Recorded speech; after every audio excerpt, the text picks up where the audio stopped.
could take the Midnight Express down to LA. And on the way, I realized that I could have taken the plane. And I thought to myself, why didn't I take a plane? And a voice in my head said, because men in hats will try and find you. Oh, I said, no way, fuck off. No. If you don't want to know, don't ask. I said, okay. Men in hats. Yeah. Really? Yeah. They want to hurt you. Okay. La la la la la la. That's enough.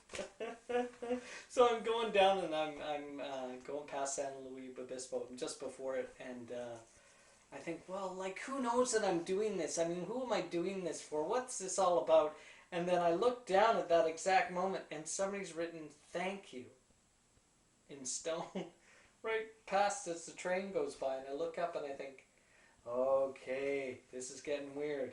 So I get to LA, I get on the Chief that's headed towards Winslow, Arizona. And I get out at Winslow. And then I take my backpack, and I have this little backpack and this huge bag and a huge drum. Because I've got this native shaman's talking drum. This is huge. And I thought I'd take it with me. It seemed like a good idea at the time. And I'm hitchhiking, and I've been out there for like an hour. It's cold. I think maybe it was going to be warm. It's just before Christmas. I'm not home, and I am wickedly pissed off. And another car passes me, and I look up to the sky, and I go, ugh.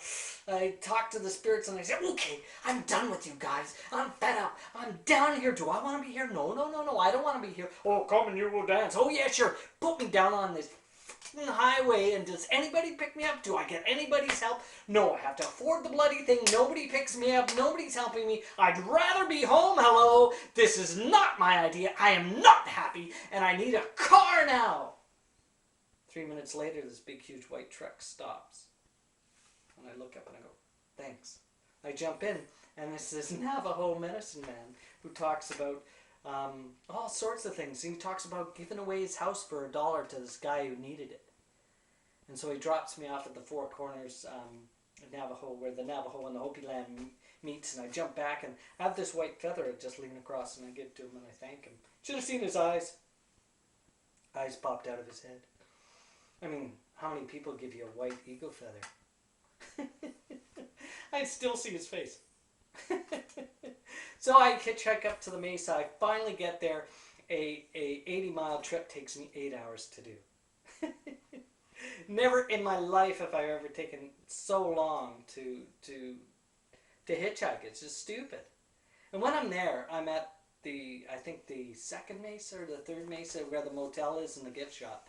And I get the motel, and I meet this German woman, and she turns, she goes, are you, oh, I notice you across the room. I'm in the restaurant. She sits down with me, and I go, ooh. I mean, I must seem crazy, but ooh, this lady was a little off the top too, even more than me.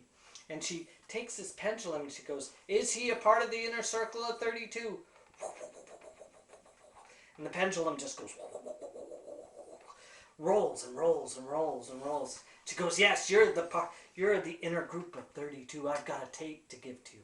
I said, great, thank you very much. And she turns, she says, but you can't let anybody else hear it. Well, I said, well, I was going to give it to my dad. She said, hold on. And my mom said, hold on. Are they a part of the inner circle of 32? Wait. No, you can't do it. No. And I turned, and I push the tape back to her. I said, well, then you keep it. I don't need it. She said, no, you've got to take it. I said, no, I don't want it. Thanks. You don't understand. I said, yes, I do.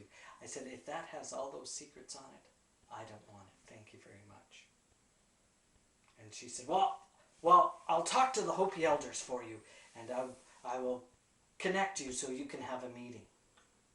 I'm thinking, okay, why don't you do that? And then I go hitchhike down to the first mesa, to the museum, to where the people still live. And it was neat. But before I was hitchhiking again, and these Hopi people pick me up, and they say something in Hopi, and I lean across and I say, was that a derogatory term for a white guy? And they all broke up laughing. And they said, as a matter of fact, it is Duende. It is. I said, yeah, I can tell. So I tell them my story about building the bird and wanting to dance. And they drop me off at the mesa. And I go towards the information center. And then they open the door and they go, Duende. And I go, yeah? Come here. So I come and I say, yeah?